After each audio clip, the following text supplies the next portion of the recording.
Γεια σας φίλοι μου και καλώς ήρθατε σε ένα ακόμα βίντεο του Lunar Magic Oracle, του Σεληνιακού Μαντίου.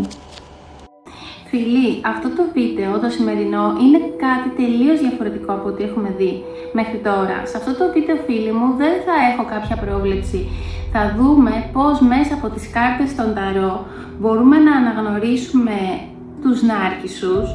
Ένα πολύ hot topic το τελευταίο καιρό. Συζητιέται συνέχεια. Δεν ξέρω αν το έχετε πετύχει καθόλου, ειδικά στα social media. Ενδιαφέρει πάρα πολύ κόσμο και πώς θα προφυλαχτούμε από αυτό το μοτίβο επίσης. Η αποκάλυψη των νάρκισσων εδώ. Ή επίσης θα ήθελα να δούμε και μέσα από τα ζευγάρια που σας έχω ετοιμάσει, νάρκισσος versus, δηλαδή και το αντίθετό του που είναι ο empath στα αγγλικά, δηλαδή ο άνθρωπος που έχει ενσυναίσθηση, ακριβώς το αντίθετο, ο άνθρωπος που αισθάνεται, που νοιάζεται. Εντάξει, πώς να καταλάβετε αν έχετε δίπλα σας έναν νάρκισσο μέσα από τα ταρό.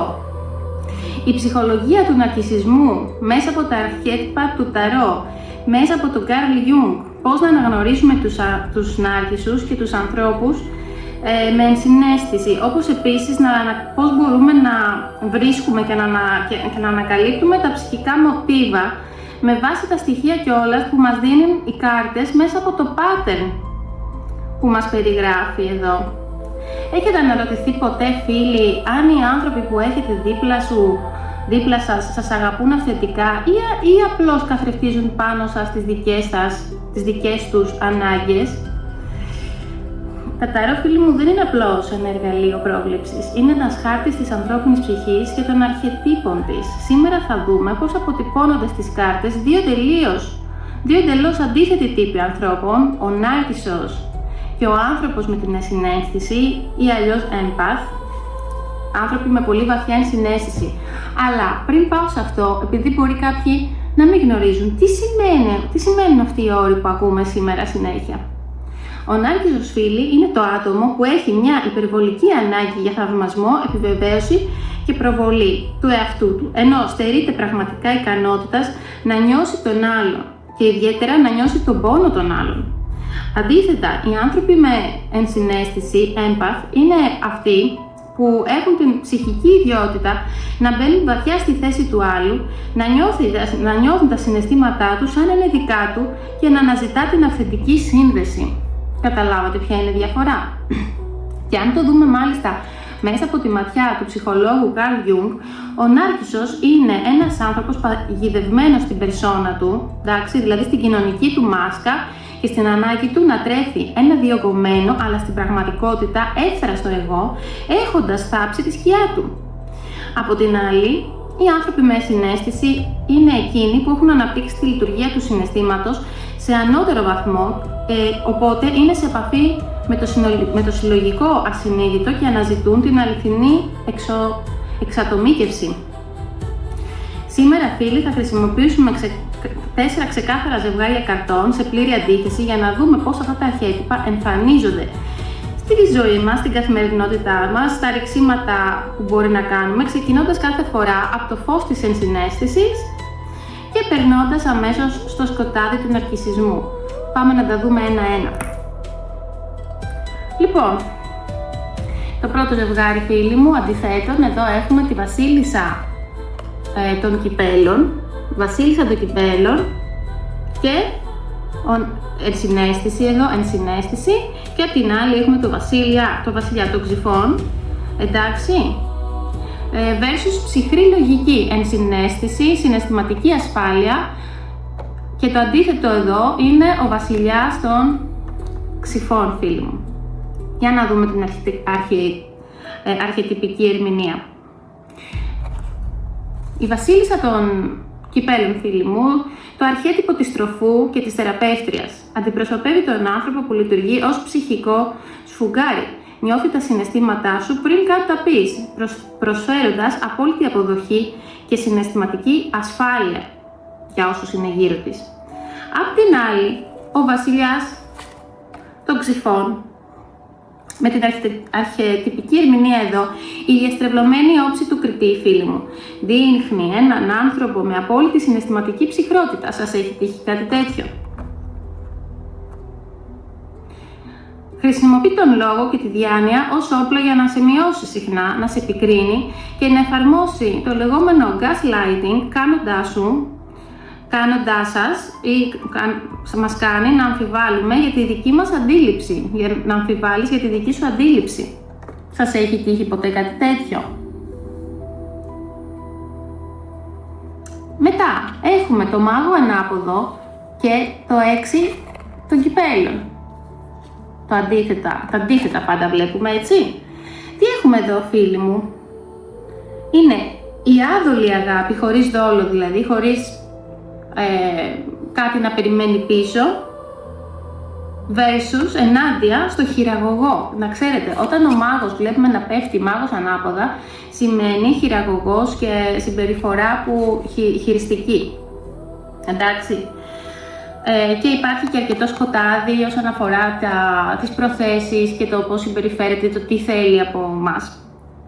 Λοιπόν, 6 των κυπέλων, αρχετυπική ερμηνεία, φίλοι μου. Το αρχέτυπο του θείου παιδιού, Divine Child, και της αθωότητας. Αυτός ο άνθρωπος σε πλησιάζει με αγνές προθέσεις, χωρίς κρυφή ατζέντα. Η ενέργειά του είναι θεραπευτική, γεμάτη νοσταλγία, καλοσύνη και γενεοδωρία. Απ' την άλλη, έχουμε τον Άρχισο, που συμβολίζεται με το μάγο ανάποδα. Η αρχετυπική ερμηνεία, φίλοι μου, είναι ο απατεώνας που λέμε στα ελληνικά ή αλλιώς στα αγγλικά The Trickster. Ο απόλυτος manipulator, χειραγωγός στα ελληνικά, που χρησιμοποιεί τη γοητεία και το love bombing στην αρχή. Μήπως σας λέει κάτι? Όχι για να συνδεθεί, αλλά για να σε μαγέψει, να σε ελέγξει και να πάρει αυτό που θέλει. Για ποιο λόγο, φίλοι μου? Για να τροφοδοτήσει απλά το εγώ του. Για σκεφτείτε, αν σας έχει τύχει κάτι από τα δύο και αυτές οι συμπεριφορές εδώ είναι αρχισιστικές. Τρίτο ζευγάρι, φίλοι μου.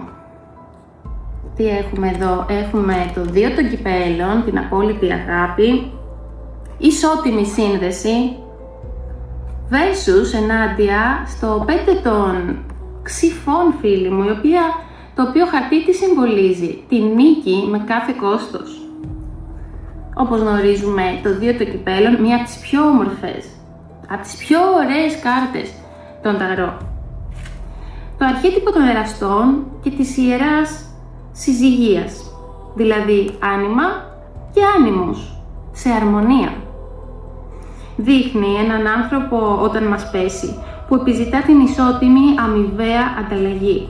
Έναν άνθρωπο που σέβεται τα όρια σου, σε βλέπει ως ίσο και θέλει να χτίσει γέφυρες. Όχι τύχη. Όχι τύχη, με εψιλον. Versus, νάτος ο Άρχισσος, 5 των ξυφών. Αρχετυπική ερμηνεία. Το αρχέτυπο του καταστροφέα. Για αυτόν τον άνθρωπο κάθε σχέση είναι ένα πεδίο μάχης, όπου πρέπει φυσικά να επικρατήσει. Θα σε ισοπεδώσει, θα σε ταπεινώσει και θα καταστρέψει τη σχέση. Προσέξτε, αρκεί στο τέλος να νιώσει εκείνος ο θριαμβευτής. Σας λέει κάτι? Πείτε μου στα σχόλια, παρακαλώ. Και το τελευταίο ζευγάρι, φίλοι μου, έχουμε το αστέρι. Όπως σας έχω ξαναπεί, το αστέρι είναι η κάρτα της θεραπείας, δηλαδή όταν αναζητούμε θεραπεία είναι η απόλυτη κάρτα. Αυθεντική λάμψη versus βιτρίνα. Βιτρίνα. 6 των ράβδων ανάποδα. Αρχετυπική ερμηνεία, φίλοι μου. Εδώ έχουμε το αστέρι, την ελπίδα, την ψυχή, άνιμα, μούντι, όπως λέμε στην ψυχολογία. Το αστέρι δεν φοράει περσόνα, φίλοι μου. Είναι απόλυτα γυμνό και αυθεντικό. Εκπέμπει τη δική του εσωτερική αλήθεια, προσφέρει κάθαρση και η παρουσία του και μόνο γαληνεύει το περιβάλλον του. Και μόνο που θα δείτε αυτό το άτομο, νιώθετε πιο ήρεμοι όταν είναι στο περίγυρο. Μετά έχουμε τον Άρχισσο, με το 6 των ράβδων. Προσέξτε, εδώ είναι η κάρτα της νίκης, έτσι, ανάποδα. Αρχετυπική ερμηνεία. Εδώ έχουμε τον ψεύτικο ήρωα, φίλοι μου. Η απόλυτη ταύτιση με την εξωτερική βιτρίνα. και την εικόνα φυσικά. Γιατί γι' αυτό ζει, γιατί μόνο για την εικόνα του, παιδιά, ο Νάρκισσος, για τίποτα άλλο. Είναι τόσο απασχολημένος που δεν πρόκειται ποτέ μα ποτέ να σας νιώσει, να νιώσει τον πόνο σας, τον πόνο μας, και φυσικά όχι μόνο δεν το νιώθει, θα κάνει και χειρότερα, μας κάνει και κακό. Ζει αποκλειστικά για τον έπαινο. Για προσέξτε πώς καμαρώνει όταν βγάζει μια φωτογραφία. Μπορείτε να αναγνωρίσετε τέτοια άτομα γύρω σας. Ζει, όπως είπαμε, αποκλειστικά για τον έπαινο, την κοινωνική αναγνώριση και φυσικά τα likes. Πεθαίνει για τα likes.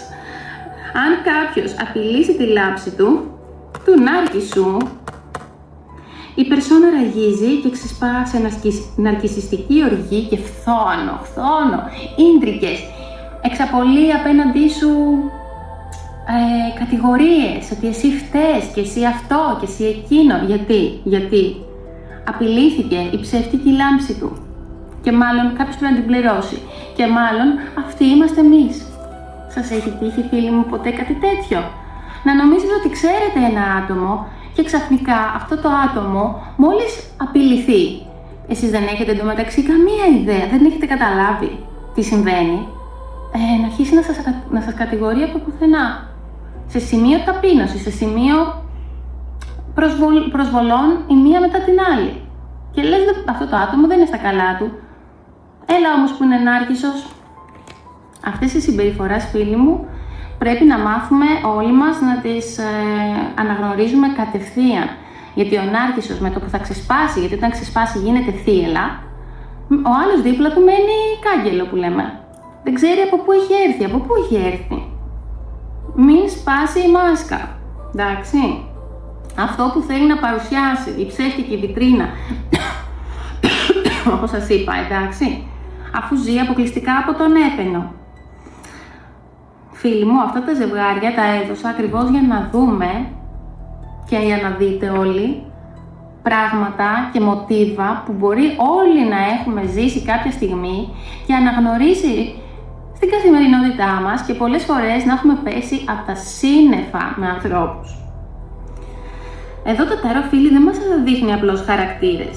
Μας αποκαλύπτει ψυχικά μοτίβα και όταν μαθαίνουμε να διαβάζουμε αυτές τις κάρτες αρχετυπικά, αρχίζουμε να αναγνωρίζουμε ακριβώς τα ίδια μοτίβα και στους ανθρώπους γύρω μας, στην καθημερινή μας ζωή. Η Νάρκισση και οι άνθρωποι με ενσυναίσθηση δεν υπάρχουν μόνο στα βίντεο του ίντερνετ, αυτά που ακούμε από ψυχολόγους κάθε μέρα κτλ. Ή πάνω στο τραπέζι του ταρό.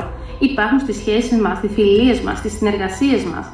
Και το να αναγνωρίζεις αυτά τα σημάδια είναι το πρώτο βήμα για να προστατεύσεις την ενέργειά σου και να επιλέγεις ανθρώπους που μπορούν να σε δουν για αυτό που πραγματικά είσαι. Με τους Νάρκισσους είσαι συνέχεια σε μία άμυνα. Κάτι θα γίνει, σε μια κόντρα, σε ένα πόλεμο. Έτσι. Θα ήθελα να μου γράψετε στα σχόλια την εμπειρία σας, αν έχετε κάποια αντίστοιχη εμπειρία με Νάρκισσο. Πραγματικά είναι από τις πιο δυσάρεστες τις περισσότερες φορές, είχα και εγώ. Κάντε follow για να συνεχίσουμε να ξεκλειδώνουμε μαζί τα μυστικά της ψυχής και το συμβόλαιο, φίλοι μου. Και κάτι άλλο. Συνήθως, να ξέρετε, αυτές οι συμπεριφορές, αυτοί οι τύποι των ανθρώπων είναι και αυτοί που κλέβουν ενέργεια. Οπότε μάθετε να τους αναγνωρίζετε. Νάρκισσος ή καθαρή ψυχή. Ευχαριστώ, φίλοι μου, που με ακούσατε. Θα σας δώσω επόμενο βίντεο. Ελπίζω να βοήθησα.